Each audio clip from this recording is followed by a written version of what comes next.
찬송가 112장 찬송가 112장 찬송하시고 시작하시도록 하겠습니다.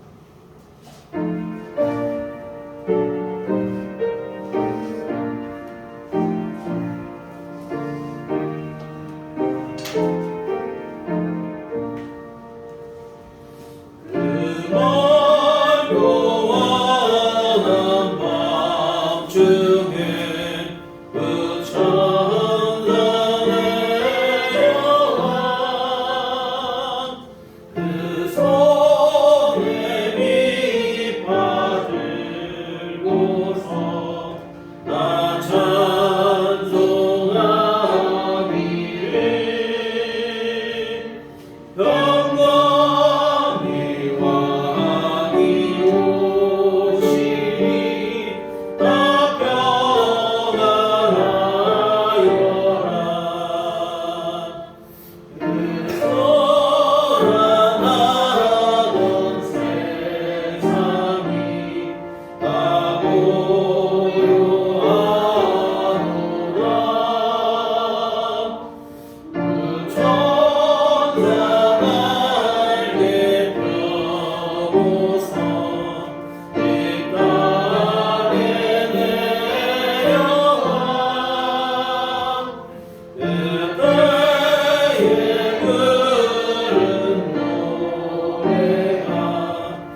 사랑하는 자들아 우리가 서로 사랑하자. 사랑은 하나님께 속한 것이니 사랑하는 자마다 하나님으로부터 나서 하나님을 알고 사랑하지 아니하는 자는 하나님을 알지 못하나니 이는 하나님은 사랑이십니다. 하나님의 사랑이 우리에게 이렇게 나타난 바 되었으니 하나님이 자기의 독생자를 보내심은 그로 말미암아 우리를 살리려 하십니다. 사랑은 여기 있으니 우리가 하나님을 사랑한 것이 아니요 하나님이 우리를 사랑하사 우리 죄를 속하기 위하여 화목제물로 그 아들을 보내셨습니다. 아멘.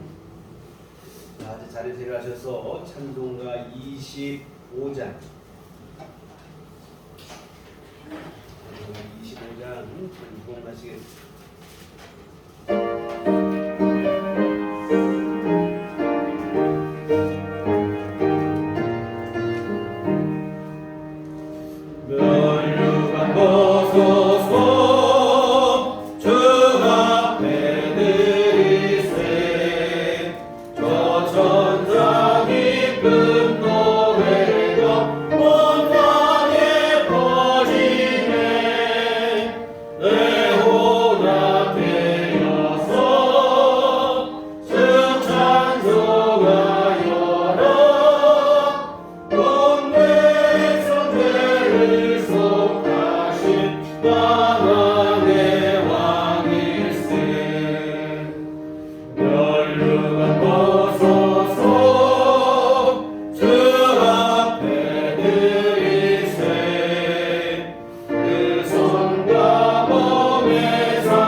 본디오 빌라도에게 고난을 받으사 십자가에 못 박혀 죽으시고 장사한 지 사흘 만에 죽은 자 가운데서 다시 살아나시며 하늘에 오르사 전능하신 하나님 편에 앉아 계시다가 저리로서 산자와 죽은 자를 심판하러 오시리라.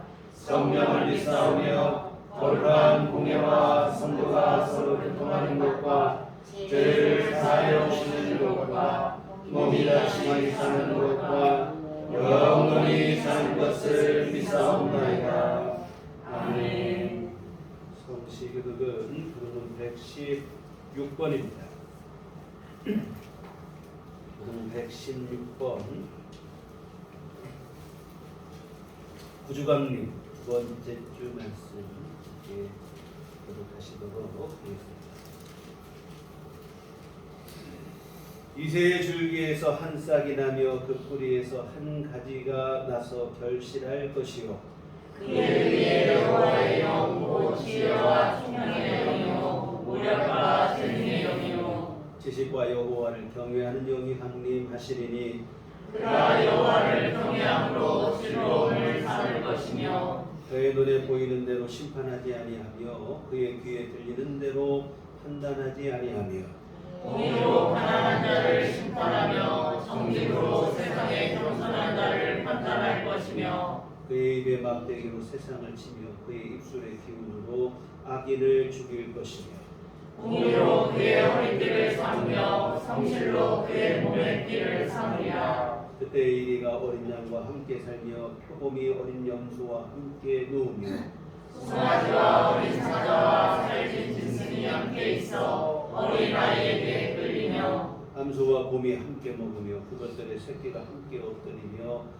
사자가 소처럼 풀을 먹을 것이며 젊은 아이가 목사의 구멍에서 장난하며 젖된 아이가 목사의 배에 손을 넣을 것이라. 내 거룩한 산 모든 곳에서 해됨도 없고 상함도 없을 것이니 이는 물이 바다를 덮음같이 여호와를 아는 지식이 세상에 충만할 것이니라. 그날에 이새의 뿌리에서 한 싹이 나서 만민의 기치로 설 것이요 열방이 그에게로 돌아오리니 그가 거한 곳이 영화로우리라. 아멘. 성경은 찬송가 3장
지혜의 주님, 소망의 주님, 임마누엘의 주님, 그 주님이 오심을 믿습니다.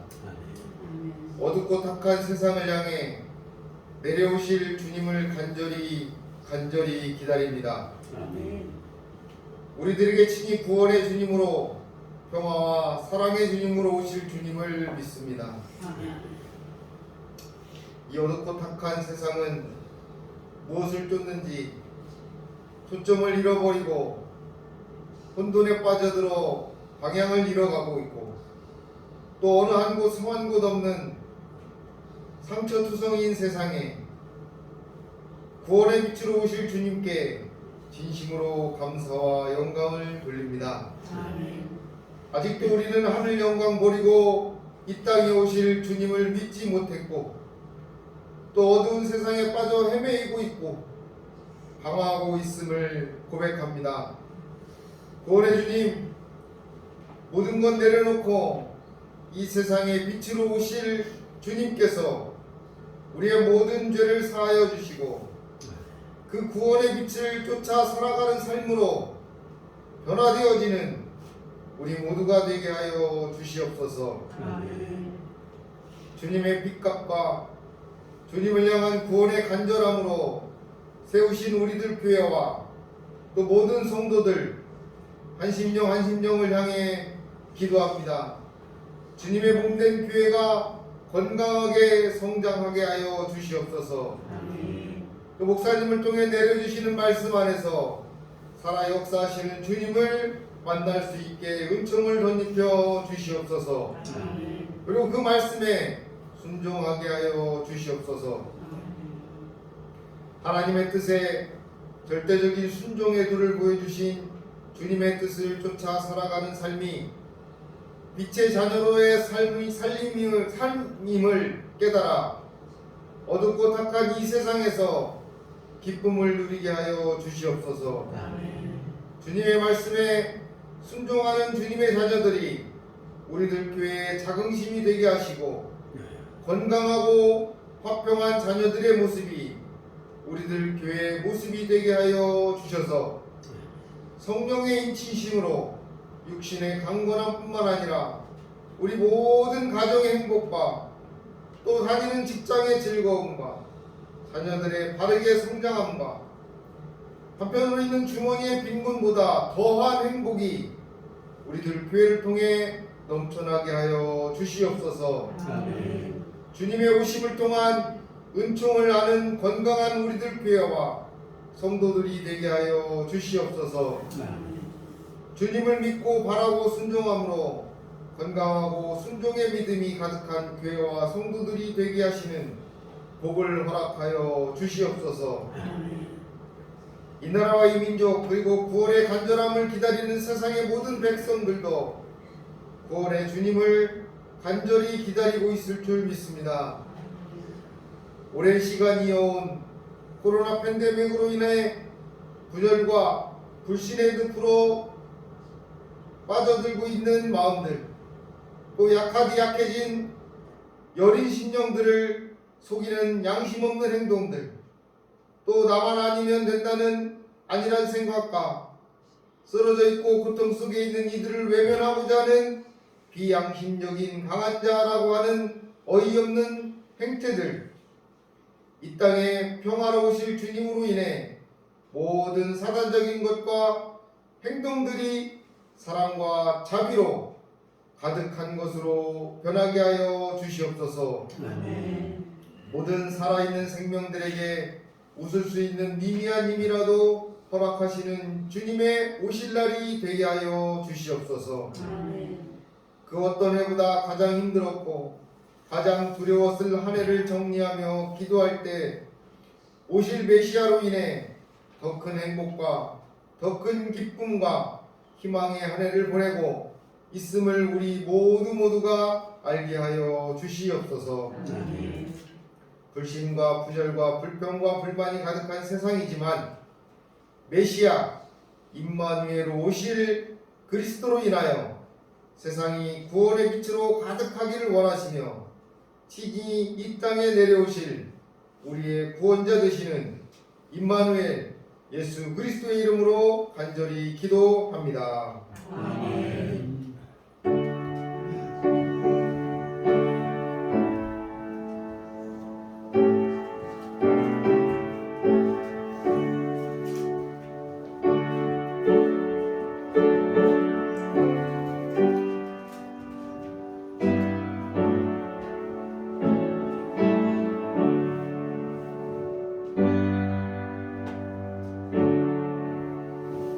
주님 가르치신 기도하시겠습니다.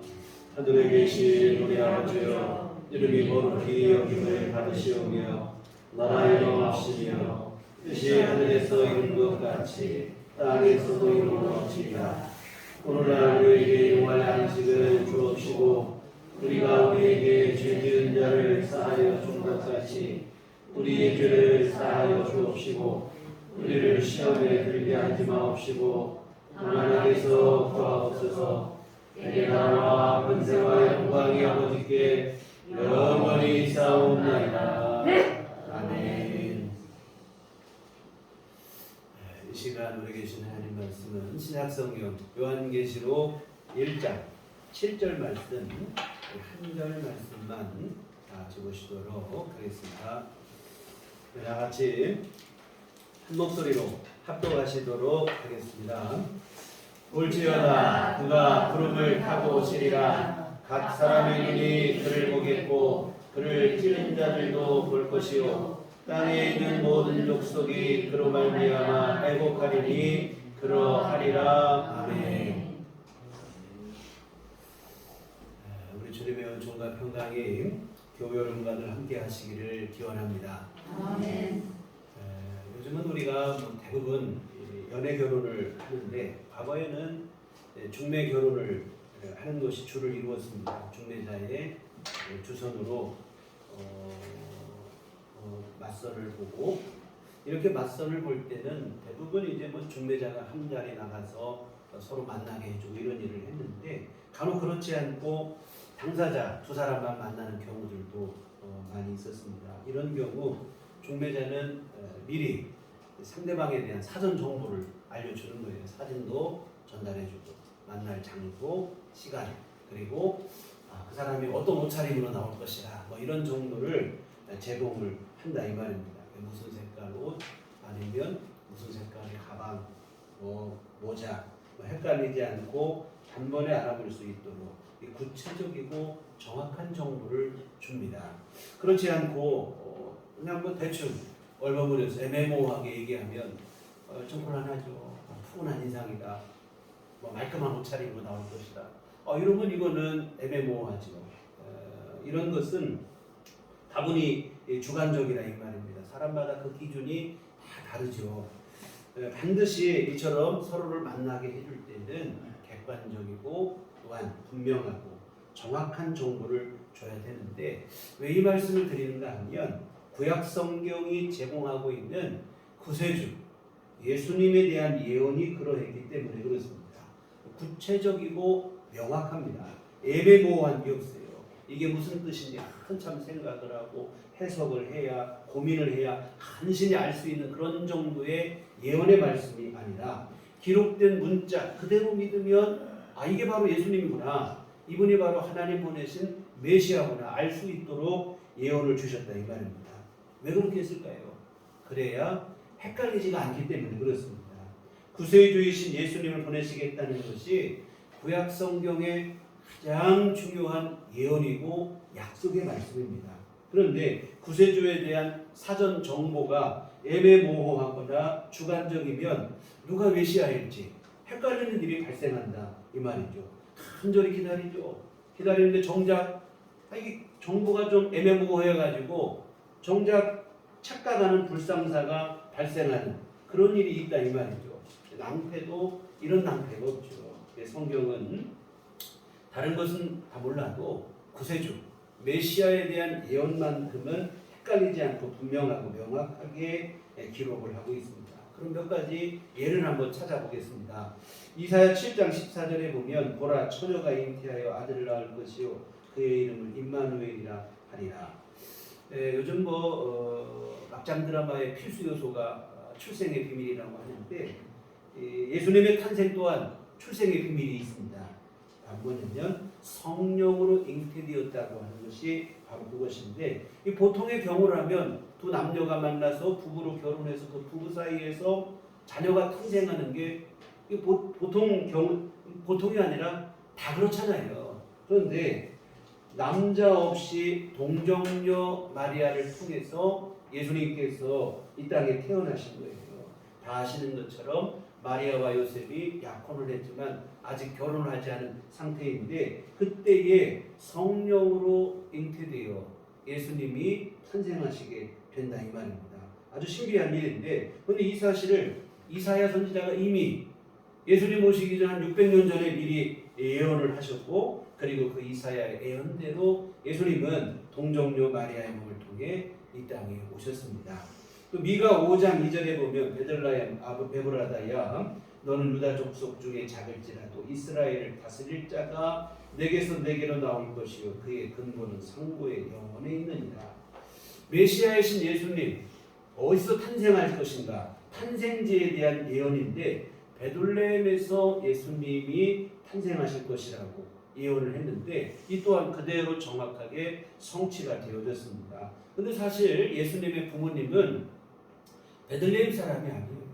나사렛에 살았습니다. 갈릴리의 나사렛은 이스라엘의 북부 지역이라 이 말입니다. 거의 북쪽 지역이고 반면에 이 베들레헴은 중부에서 좀 아래쪽 중남부라고 보시면 될 것 같아요. 위치상으로 상당한 거리가 있어서 나사렛 사람이 베들레헴에서 출산을 한다. 이 가능성이 희박하죠.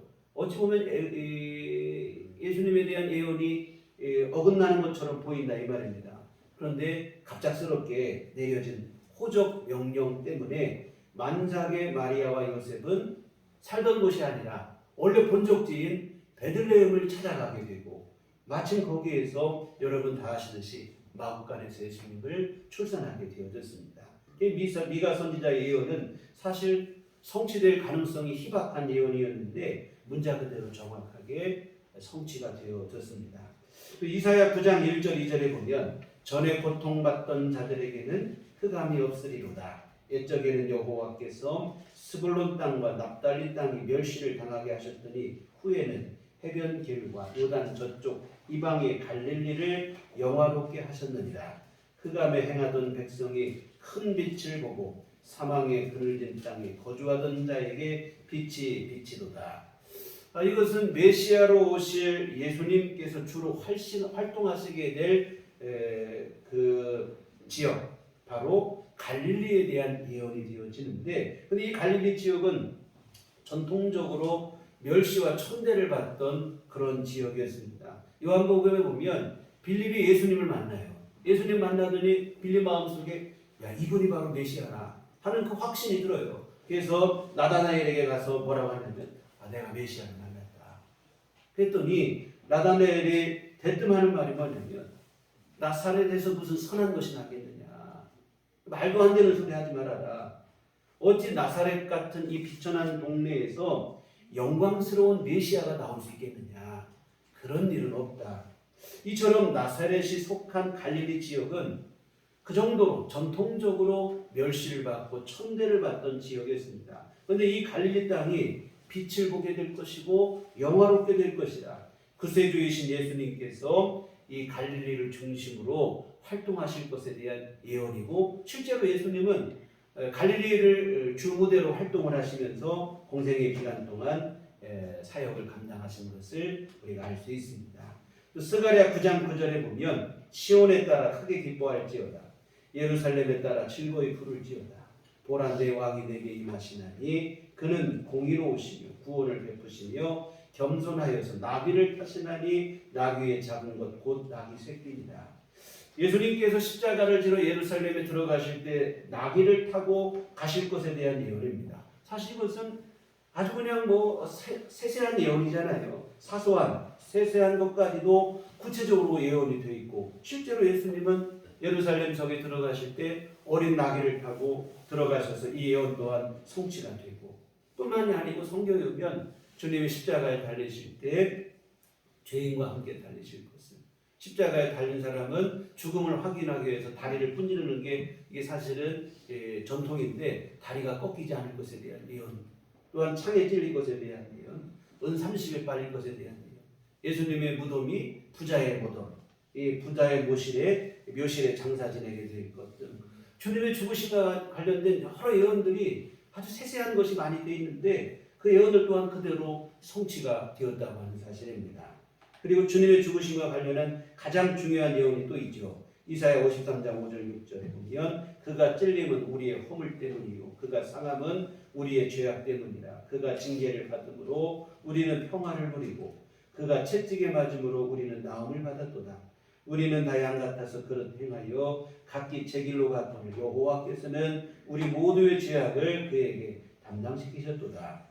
예수님께서 우리의 죄를 대신해서 고난받으심으로 우리를 죄에서 구원하실 것에 대한 예언입니다. 십자가 순환과 죽음을 통해서 이 땅에 구원의 은총을 베푸실 것에 대한 예언인데, 우리 또한 그대로 성취가 되어졌죠. 사실 이외에도 지금 말씀드린 것 말고도 예수님에 대한 예언이 다수가 있어요. 그러나 굳이 그 모든 예언을 시간상 다 살펴볼 수도 없고, 굳이 또 살펴볼 필요도 없을 정도로 지금까지 살펴보신 예언의 말씀만 가지고도 충분히 우리 예수님께서 구약에 예언하신 구세주 메시아이심을 분명하게 알 수 있어요. 그 정도로 구약 성경은 메시아에 대한 사전 정보를 상당한 분량, 많은 분량으로 그것도 분명하고 정확하게 제공을 해주고 있고, 그리고 그 예언들은 어느 것 하나 어긋나지 아니하고 그대로 성취가 되었습니다. 근데 여러분, 이처럼 완벽한 예언을 주시고 그대로 성취가 됐는데 안타깝게도 결과가 좀 엉뚱하게 나왔다고 하는 사실입니다. 분명한 예언을 주시고 많은 예언을 주시고 그 예언대로 다 성취가 됐는데, 정작 메시아를 기다리던 이스라엘 백성들은 구세주로 오신 예수님을 알아보지를 못했다는 거예요. 오히려 예수님을 배척하고 멸시하고 십자가에 못 박기까지 하는 이러한 일을 자행했습니다. 이들이 메시아를 안 기다린 게 아니에요. 메시아를 얼마나 간절히 기다렸는지 모릅니다. 오랜 세월을 기다렸는데, 정작 하나님께서 예언하시고 보내신 메시아 예수님 오시니까 오히려 배척하고 멸시하는 어처구니 없는 일을 하고 말았다 이 말입니다. 도대체 왜 이런 어처구니 없는 일이 벌어진 것일까? 다름 아닌 메시아에 대한 오해 때문에 그래요. 여러분, 메시아에 대한 구약의 예언의 말씀을 문자 그대로 믿어야 되는데 그렇지 않고 이들은 자기 멋대로 자기 생각대로 해석을 했다 이 말입니다. 이것이 문제가 된 거예요. 우리의 죄와 허물을 대신하여 죽으심으로 우리를 죄와 사망에서 구원하신다고 했으면 그대로 믿어야 되는데 이스라엘 백성들은 주님의 구원, 메시아가 오셔서 우리에게 이루실 구원을 엉뚱하게 해석을 했어요. 어떻게 해석을 했냐면 죄와 사망에서 구원하시는 게 아니라 이 당시 이스라엘이 로마의 식민지였거든요. 우리나라가 옛날에 일제 강점기를 거친 것처럼 로마의 식민지에 있다 보니까 이들은 메시아가 오시면 어떤 일을 하시느냐? 우리를 로마에서 이스라엘을 독립시키시고 해방하시고 이런 메시아로 생각을 한 거예요. 그래서 죄로부터 세상을 구원하실 메시아인데 이들은 로마로부터 이스라엘을 구원한 독립투사 이렇게 생각을 했다 이 말입니다. 여하튼 이렇게 메시아에 대한 오해를 하고 있다 보니까 예수님이 진짜 메시아로 오셨는데 그 예수님을 메시아로 인정하기가 어려운 거예요. 여러분, 예수님은 예루살렘 왕궁에서 태어난 게 아니라 베들레헴 마구간 말구유에 태어나셨습니다. 이 로마를 몰아내고 이스라엘을 회복하고 이스라엘의 임금이 되실 분이라면 당연히 예루살렘 궁궐에 태어날 줄 알았다 이 말이죠. 게다가 예수님은 아버지가 누군지도 모르는 사생자로 태어나셨어요. 얼굴이야 성령으로 잉태되어 이렇게 믿고 있지만 의심하는 자들이 볼 때는 사생자에 불과합니다. 여하튼 지금 말씀드린 것처럼 예수님의 출신 성분이 너무 안 좋은 거예요. 또한 주님은 아까 말씀드린 대로 멸시천대받던 갈릴리 지역의 나사렛 출신이라 이 말입니다. 그런데 여러분, 이런 것들보다도 예수님을 메시아로 인정하기 더 어려웠던 결정적인 요인은 예수님께서 로마 총독과 병사들에 의해서 십자가에 힘없이 죽으셨다고 하는 사실 때문에 그래요. 로마를 몰아내고 이스라엘 독립시킬 메시아를 기다렸는데 도리어 로마 총독과 병사에 의해서 힘없이 십자가에 달리시고 죽으시고 그러니 이런 분이 메시아가 될 수도 없고 돼서도 안 되고 구세주는커녕 실패자로밖에 안 보이는 거예요. 사실 여러분, 예수님이 십자가에 달리시는 것이 이 땅을 죄와 사망에서 구원하시는 구세주 메시아 예수님께서 반드시 하셔야 될 일이었는데 오히려 이들은 메시아에 대한 오해를 갖고 있다 보니까 그것 때문에 예수님을 메시아로 믿지 못하는. 그래서 고린도전서 1장의 말씀처럼 예수님의 십자가 구속의 은혜를 거리끼는 것으로 부끄럽고 걸림돌로 이렇게 생각을 한 것입니다. 결국 예수님을 부정하고 외면하게 이른 것인데요. 안타까운 일입니다. 하나님께서는 제발하고 헷갈리지 말라고 너무도 구체적이고 분명하게 예수님에 대해서 말씀해 주셨는데 정작 이스라엘 백성들은 자기 멋대로 해석을 하다 보니까 오히려 메시아로 오신 예수님을 십자가에 다는 이런 일을 하게 되는 거예요. 하나님께서 주신 말씀 그대로 문자 그대로 믿어야 되는데 해석한 것이 문제가 됐다 이 말입니다. 사랑하는 성도 여러분, 과거 이스라엘 백성들이 메시아를 간절히 기다렸던 것처럼 오늘 우리 또한 다시 오실 예수님을 기다립니다. 다시 오시겠다고 하신 주님의 약속을 기반으로 하여 주님 다시 오심을 기다립니다. 오늘 우리가 지금 지키고 있는 대림절기가 바로 다시 오실 주님에 대한 기다림의 절기가 되어지는데요. 다시 오실 주님을 기다리는 이 일에 있어서 정말로 중요한 것은 뭐냐면 다시 오실 예수님에 대한 약속의 말씀, 예언의 말씀을 문자 그대로 믿으셔야 된다고 하는 사실입니다. 이스라엘 백성들의 실수를 우리가 반복하면 안 돼요.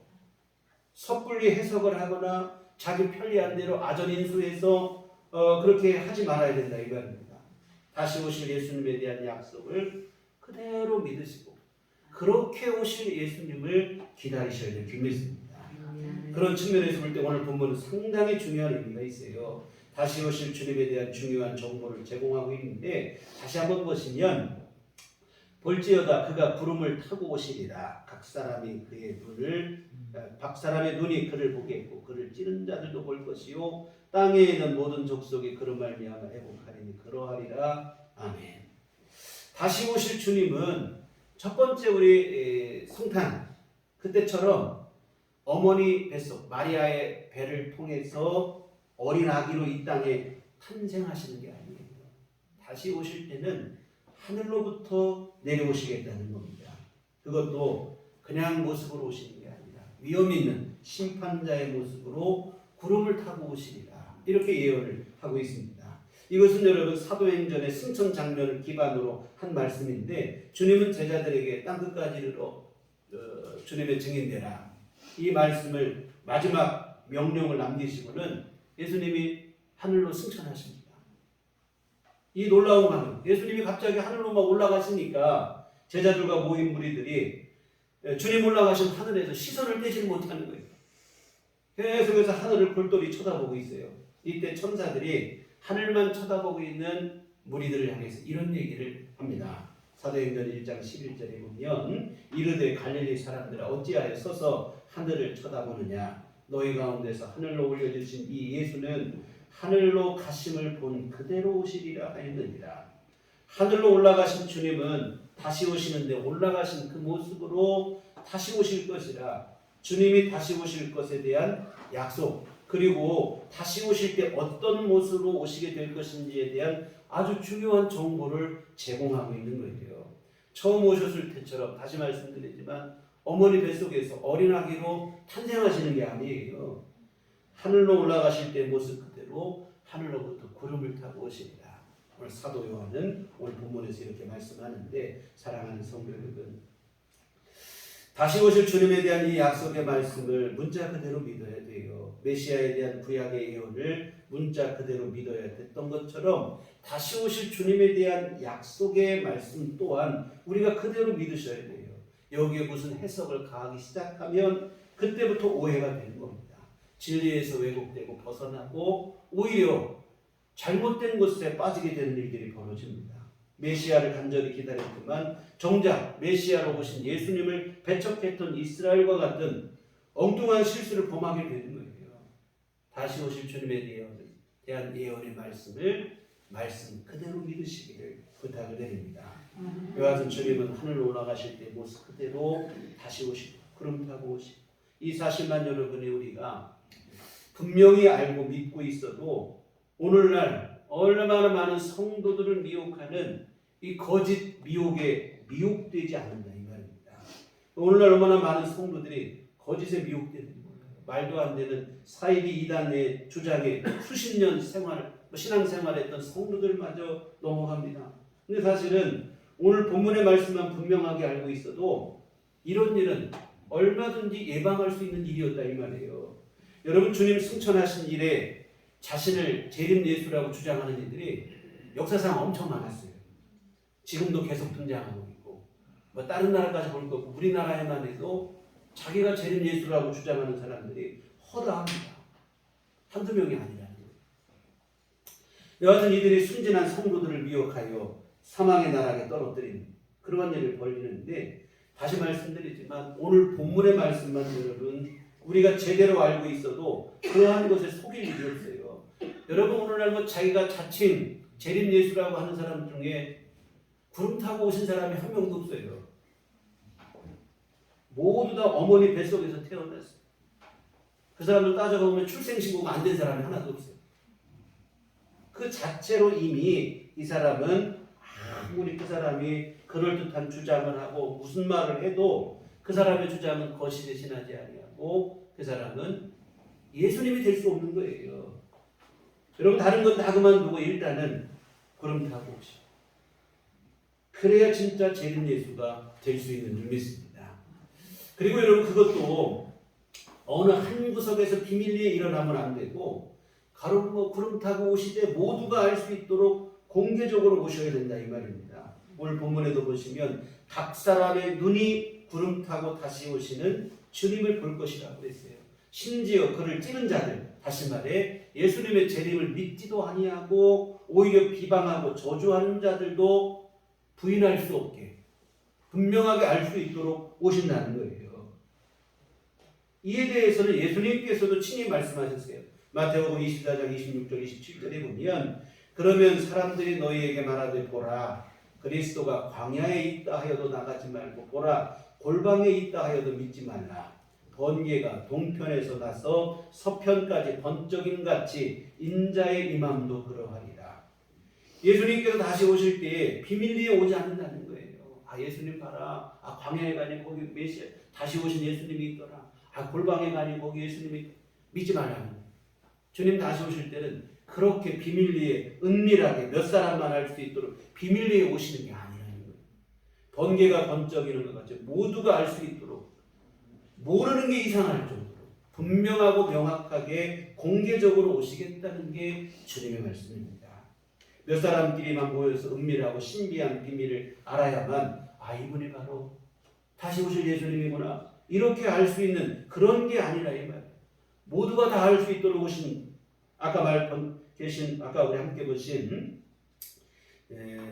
우리 본문의 말씀 예수님을 부인하고 반대하는 자들마저도 알 수 있도록 공개적으로 오신다는 거예요.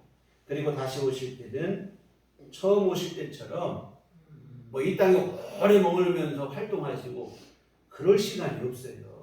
뭐 갓난아기들 탄생해서 장성할 때까지 그리고 장성하셔서도 공생의 3년 동안 제자들을 양육하시고 십자가 지시고 이럴 시간이 필요가 없어요. 주님 다시 오시는 그날이 바로 심판의 날이 되고 구원의 날이 되는 줄 믿습니다. 여러분 자칭 재림 예수라고 주장하는 자는 어떡합니까? 사이비 이단 단체를 일단 만들어요. 사람들을 모집합니다. 은밀하게 교육을 하고 가르치고. 여러분 그렇게 할 필요가 없어요. 예수님은 등장하신 그 자체로 누가 봐도 다시 오신 예수님인 것은 단번에 알 수 있도록 오시는 줄 믿습니다. 아멘. 심지어 예수님을 반대하는 자들마저도 인정할 수밖에 없을 정도로 분명하게 오시고 오시는 그날이 바로 우리를 구원하신 구원의 날이 오시고 죄인을 심판하시는 심판의 날이 되어질 줄 믿습니다. 그래서 오늘 본문의 말씀에 해석을 가하지 말고 그대로 믿었으면 좋겠습니다.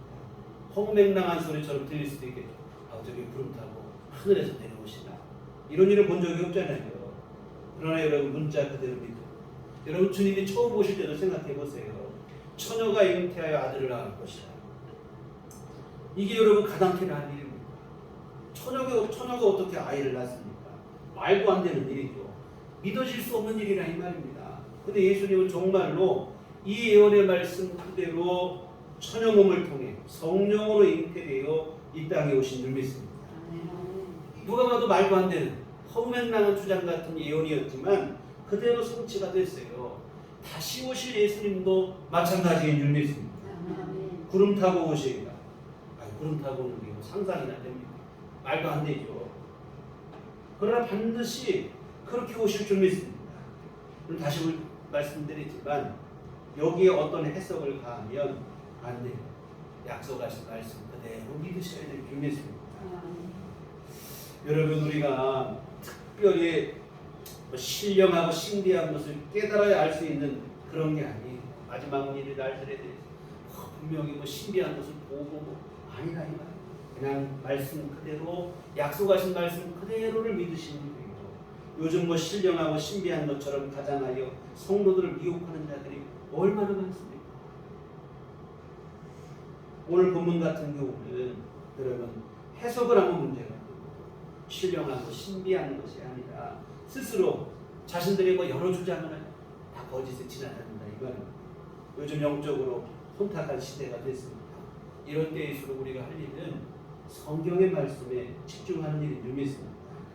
요즘 이단 사이비가 극성이죠. 자신을 교회에서 성령이라고 주장하는 신천지 교주가 있는가 하면 심지어 우리나라에 하나님 아버지를 넘어서 어머니 하나님까지 있는 그런 국가가 됐으니 이거 참 말도 안 되는 주장들이 넘쳐나는 거예요. 성도들을 미혹하고 사실 이들의 주장은 들어가 보면 허무맹랑하기 그지없어요. 신천지 교주 아까 말씀드린 것처럼 자신이 보여다 성령이라고. 여러분 사실 그 주장 자체로 자신이 거짓이라는 것을 증명하는 것밖에 되지 않아요. 여러분 성령은 이미 2000년 전에 우리 안에 오신 줄 믿습니다. 주님은 십자가 지시기 전에 성령을 보내주실 것을 말씀하셨고 승천하시기 전에도 제자들에게 성령을 약속하신 성령을 받기 위해서 예루살렘을 떠나지 말고 기도하라고 했습니다. 이 말씀에 의지하여 간절히 기도하고 기다릴 때 성령이 임하신 줄 믿습니다. 사도행전 2장의 오순절 성령 강림이 바로 그것입니다. 그런데 이제 와서 2000년이 지난 지금이야 자기가 무슨 보혜사 성령이라고 주장하고 이게 말도 안 되는 주장이죠. 근데 여러분 더 놀라운 사실은 뭐냐면 이런 말도 안 되는 허무맹랑한 주장에 수많은 성도들이 넘어가고 있다고 하는 사실이에요. 신천지 교인들은 불신자가 신천지 교인 되는 경우가 없어요. 그들은 예수 믿는 기성교회 성도들을 미혹해서 끌고 가는데 수십 년 예수 믿는 성도들이 집사, 권사, 장로, 심지어 목사까지도 넘어가는 사람들이 있어요.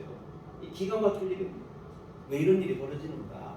성경의 말씀에 주목하지 않기 때문에 성령이 이미 2000년 전 오순절에 임하였다는 사실 이 한 가지만 확인하고 알고 있어도 속지 않을 일이라 이 말입니다.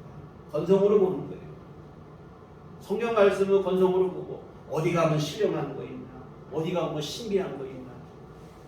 이런 허황된 생각을 하다가 이 거짓의 미혹이 되는 거라 이 말입니다. 차제에 부탁을 드립니다. 노파심에서 드리는 강구인데 교회 밖에 우리 늘 드리는 광고 말씀처럼 성경 공부라든지 기도 모임이라든지 삼가시기 바랍니다. 신앙생활을 교회 중심으로 하시기를 부탁을 드립니다. 어디 가봐야 대단한 게 별로 없어요. 자기만 옳다고 여기만 진리가 있다고 말하면 그 사람은 볼 것도 없이 100% 거짓말이에요.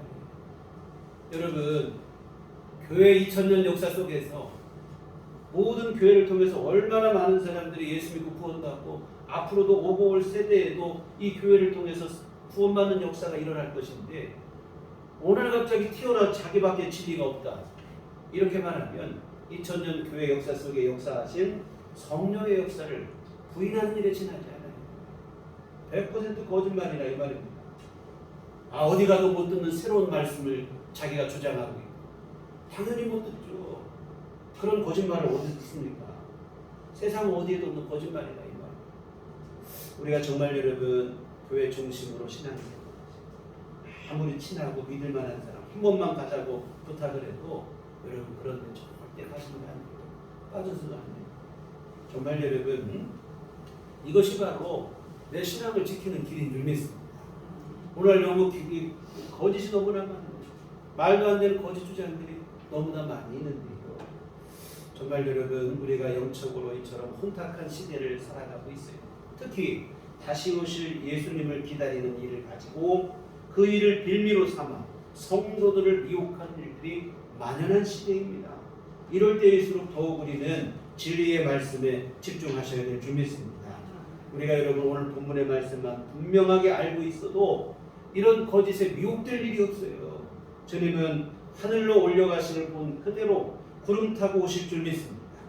이 약속의 말씀, 이 예언의 말씀을 충족하지 못한다고 하면 그 누구도, 그 어느 누구도 다시 오실 주님이 될 수 없어요. 설령 아무리 그가 대단한 말을 하고 심지어 엄청난 이적과 기적을 보여준다고 해도 다시 오실 주님이 될 수 없어요. 계시록에 보니까 마지막 때가 되면 이적과 표적을 통해서 성도들을 미혹하는 일들이 있을 거라고 그랬어요. 아무리 대단한 이적을 행하고 기적을 행해도 정말로 구름 타고 다시 오실 주님이 아니라면 그 사람은 구주가 될 수 없는 줄 믿습니다. 정말 여러분 우리 다시 오실 주님을 기다리는 이 기다림의 절기 대림절을 지내고 있는데요. 간절한 기다림은 반드시 그 기다림의 주인공과의 정확한 만남으로 귀결되어져야 될 줄 믿습니다. 간절히 기다렸는데 정작 거짓에 미혹되는 일들이 벌어져요. 주님 처음 오실 때 그런 일이 있었는데요. 그런 불상사는 다시 없어야 될 줄 믿습니다. 다시 말씀드리지만 우리를 죄와 사망에서 구원하러 다시 오실 예수님은 오늘 본문의 말씀처럼 하늘로부터 구름 타고 오실 줄 믿습니다. 구름 타고 오셔서 우리를 천국으로 영접하실 것입니다. 어떤 말에도 흔들리지 않고 정말 여러분 이 약속의 말씀에 근거하여 다시 오실 주님을 기다리시기를 부탁을 드립니다. 그리하여 주님 다시 오시는 그날에 우리들 온 교우들 모두 주님의 영접을 받아 주님께서 우리를 위해서 예비하신 영원한 천국에 이르게 되시기를 주님의 이름으로 축원합니다. 아멘. 기도하시겠습니다. 걸어가신 아버지 은혜를 감사를 드립니다. 다시 오실 주님에 대한 약속을 주시고 우리 주님 또한 그 약속을 반드시 성취하시고 이루실 것을 믿습니다. 근데 하나님 세상은 거짓이 난무하니 이 다시 오실 주님에 대한 약속을 자기 마음대로 날조하고 거짓을 유포하는 자들이 너무나 많고 안타까운 것은 이 땅의 교회와 성도들이 그런 거짓에 미혹되는 일들이 지금도 여전히 일어나고 있다고 하는 사실입니다. 하나님 아버지 우리 주님의 약속의 말씀을 주목하게 하여 주시옵소서.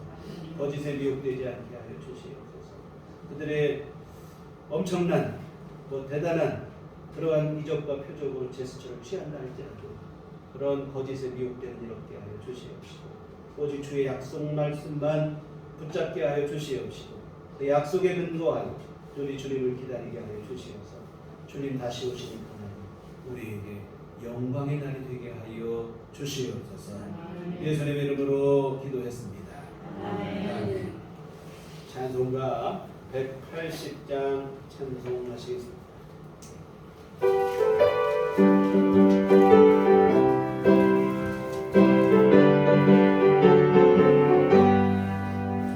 하나님의 나팔 소리 전해진 노할 때에 예수 영광 중에 그룹하시고 천사들을 세계 만국 모든 곳에 보내어 구원받은 성도들을 모으리. 나팔 불 때 나의 이름 나팔 불 때 나의 이름 나팔 불 때 나의 이름 부를 때에 단지 참여하겠네. 그것 속에 잠자는 자를 다시 나가 영광으로 구할 승리 얻으리. 주가 택한 모든 성도들은 타고 올라가 공중에서 주의 얼굴 배우리. 나팔 불 때 나의 이름 나팔 불 때 나의 이름 나팔 불 때 나의 이름 부를 때에 단지 참여하겠네. 주님 다시 오실 날을 후회할 수 없으니 항상 기도하고 깨어 있어서 기쁨으로 보좌 앞에 우리 나가서 그때까지 참고 기다리는데. 나팔 불 때 나의 이름 나팔 불 때 나의 이름 나팔 불 때 나의 이름 부를 때에 단지 참여하겠네. 기도하시겠습니다.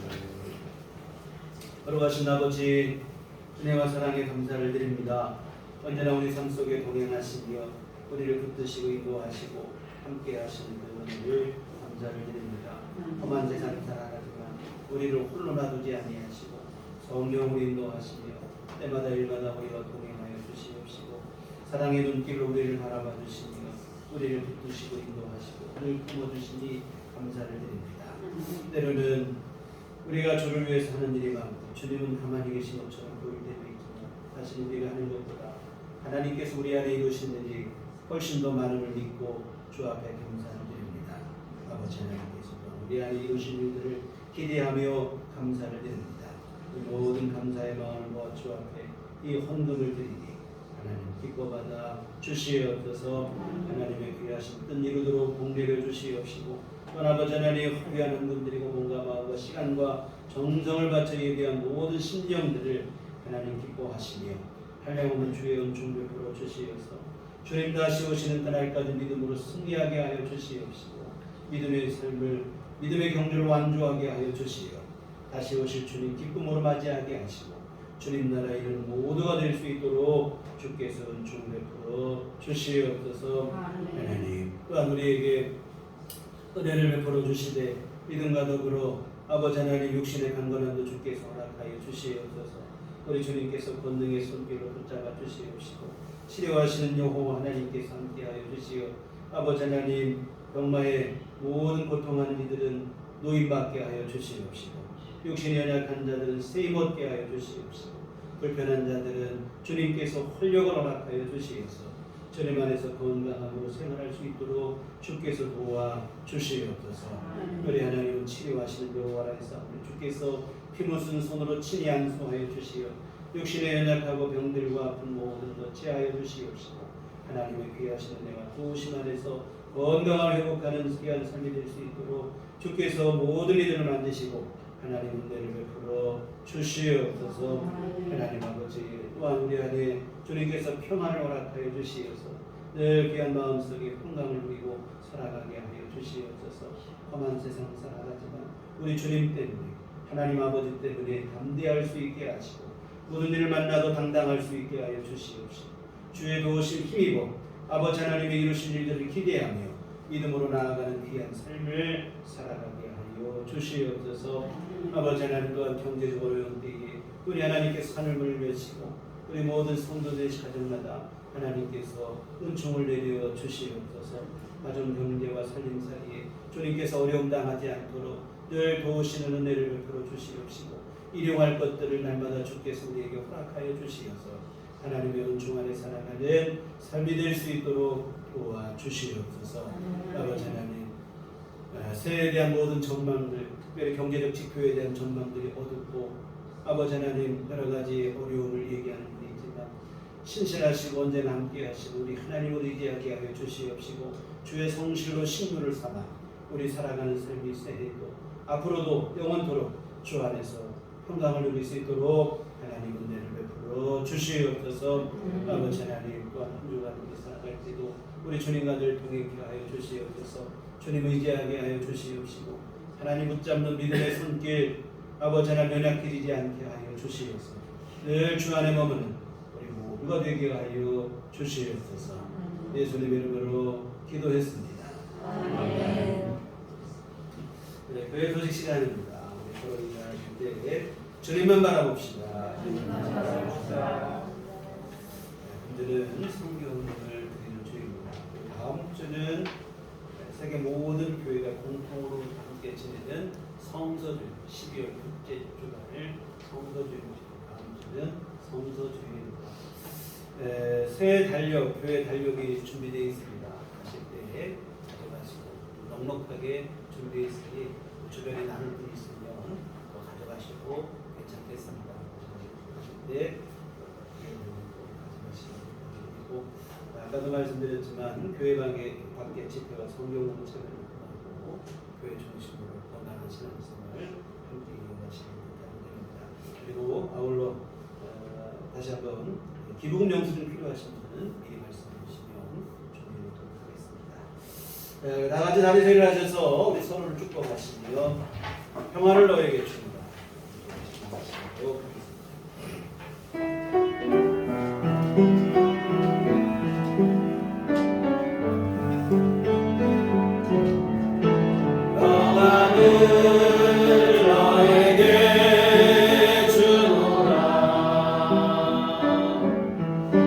세상이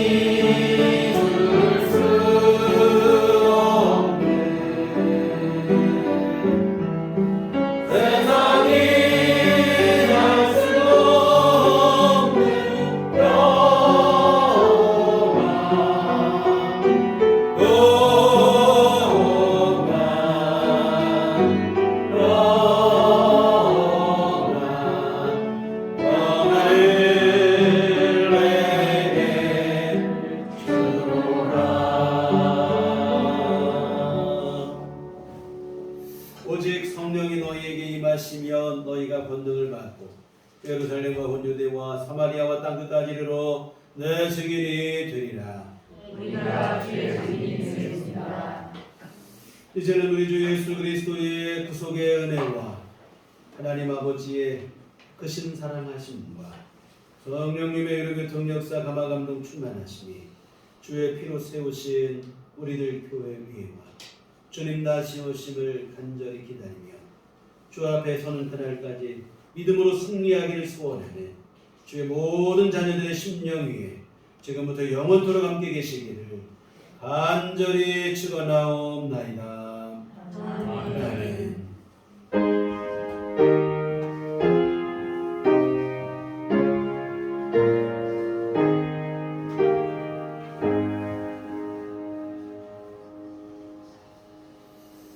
감사합니다. 이상으로 주일날 예배를 마치도록 하겠습니다.